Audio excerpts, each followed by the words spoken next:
Thanks, Riaz. Good morning. A memorial service is being planned at SFU in Burnaby tomorrow to remember the lives of two young Syrian boys and their mother. They drowned when their small boat capsized off the coast of Turkey earlier this week. The aunt of those two young boys lives in Coquitlam. She has been haunted by the horrifying pictures of her 3-year-old nephew, whose lifeless body washed ashore earlier this week, and says no family should ever have to go through this. It shouldn't happen to them or to anybody. The rest of the world, they have to step in and help. Those people flee the war for their kids' safety. Millions of them. Not just because they like to leave, no. They were in danger. The two boys were laid to rest in their hometown in Syria this morning. Many people around the world are now demanding the doors in their countries be opened up to Syrian refugees, and it's triggered calls for world leaders to do something to address this problem. Britain announced this morning it will accept thousands more Syrian refugees. Conservative leader Stephen Harper spoke about this crisis during a visit to Surrey yesterday. My message is obviously the same. Look, grief is a terrible thing. Our hearts go out to the family, anybody touched by this. But our message has been the same all along. We are admitting more refugees, and we will. We promised that earlier in the campaign. It's one of our campaign commitments. But that is not a solution in and of itself. We actually have to feed, clothe, educate people who are there. We're doing that as well. And we cannot allow a situation to continue where tens of millions of people face displacement and/or slaughter.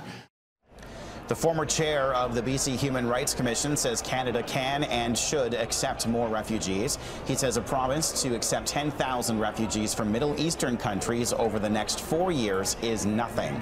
He also says if there's instability in one part of the world, it is going to affect all of us. We are a large country with a lot of resources.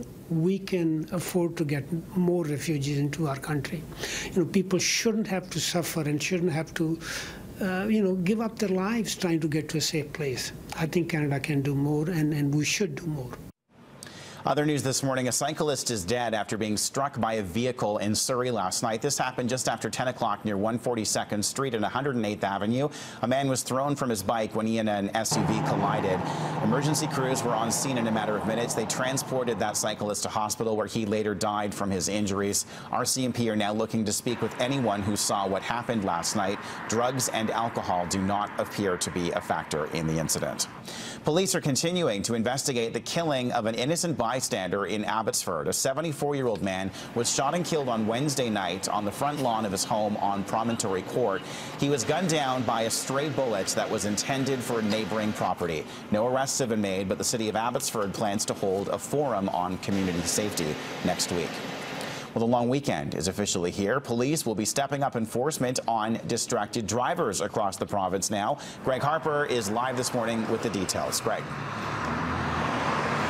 Good morning, Kyle. Well, vacations are nearing an end. Of course, we have back to school next week. The roads will be busier, and police are going to be busy as well, stepping up enforcement on distracted driving.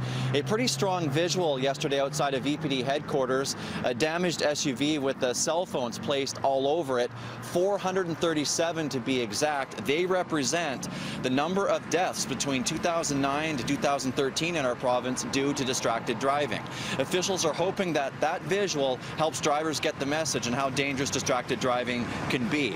On average, 88 people are killed every year in our province because of distracted driving.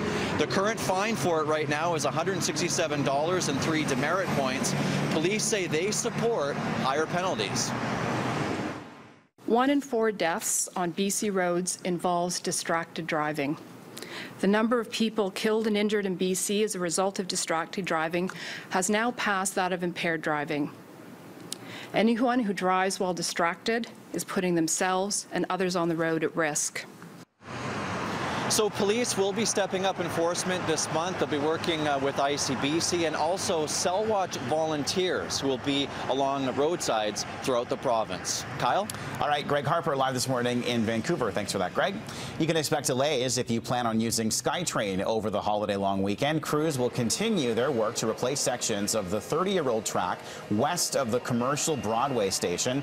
Last weekend, crews managed to replace about 950 meters of track near the Edmonds station despite the high winds and a downed tree in the area. Commuters using the Expo and Millennium lines should plan for at least 20 extra minutes of travel time.